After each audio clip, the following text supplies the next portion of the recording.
यह सच्ची घटना पर आधारित गंगू डाकू की साखी है। गुरु प्यारी साध संगत जी, यह साखी गंगू डाकू की है। इसको आप जी अंत तक पूरा सुने, यह आपके जीवन को एक नई दिशा देगी। पंजाब के गांव का एक नौजवान जिसका नाम गंगा सिंह था, सेना में भर्ती होने के लिए अपने दोस्तों के साथ जा रहा था। रास्ते में पुलिस थाने में एक आदमी को पीट रही थी। उसने पुलिस वालों को उसे छोड़ने के लिए कहा, लेकिन पुलिस वालों ने गंगा सिंह को गालियां देनी शुरू कर दी। उसे गुस्सा आ गया। उसने व उसके साथियों ने पुलिस पर लाठियां चला दी और उस नौजवान को छुड़ाकर फरार हो गए। गंगा सिंह व उसके साथियों ने डाके मारने शुरू कर दिए। वह गंगू डाकू के नाम से मशहूर हो गया। लेकिन वह बड़े महाराज जी की शरण में कैसे आया, इसके बारे में भी एक छोटी सी कहानी है। एक संक्रांत के दिन बड़े महाराज जी ब्यास से अमृतसर सत्संग घर में सत्संग करने जा रहे थे। उनकी कार के आगे एक शराबी आके गिरा। हुजूर ने कार रुकवा दी और हुजूर महाराज जी स्वयं नीचे उतरे और एक सेवादार की मदद से उस शराबी को उठाया और उस सच्चे शहंशाह सतगुरु जी ने उसके ऊपर दया मेहर की दृष्टि डाल दी। हुजूर महाराज जी सत्संग घर चले गए। गंगू डाकू ने अपने साथियों से कहा कि यह तो मुझे रब दिखते हैं।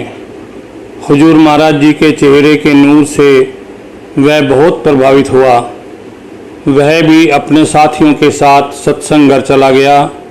हुजूर महाराज जी कुर्सी पर आराम कर रहे थे। वह महाराज जी के चरणों में गिर पड़ा और खूब रोया। महाराज जी ने उसको उठाया और कहा, वह मालक वाहिगुरु सब ठीक कर देंगे, और सत्संग करने चले गए। शाम को नामदान के समय गंगू डाकू भी नामदान लेने गया। महाराज जी ने उसको शराब पीने और चोरी करने से मना किया।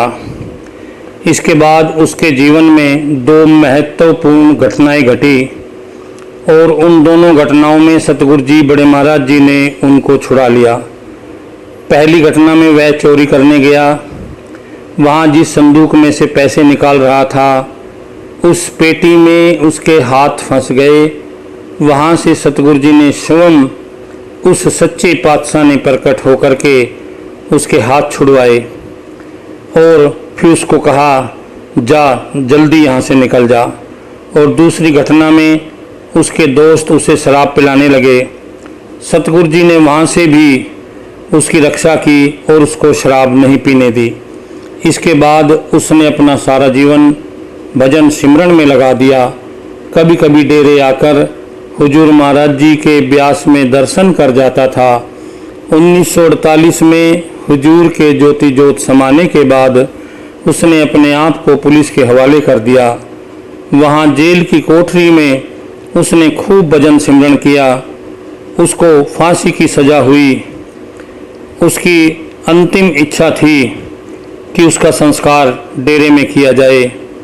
आखिर में एक दिन उसने वहाँ से भागने के लिए लोहे की छड़ी भी काट दी थी और जब अफसर आए उन्होंने चेक किया तो उसने बताया, मैं भाग तो सकता था लेकिन मेरे प्यारे सतगुरु जी ने मुझे रोक लिया।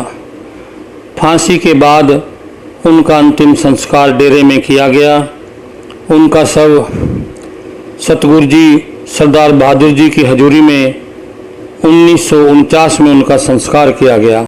प्यारी साध संगत जी, इस साखी से यह सिद्ध होता है कि पूर्ण संत सतगुरु कभी भी जीव के कर्मों की तरफ नहीं देखते।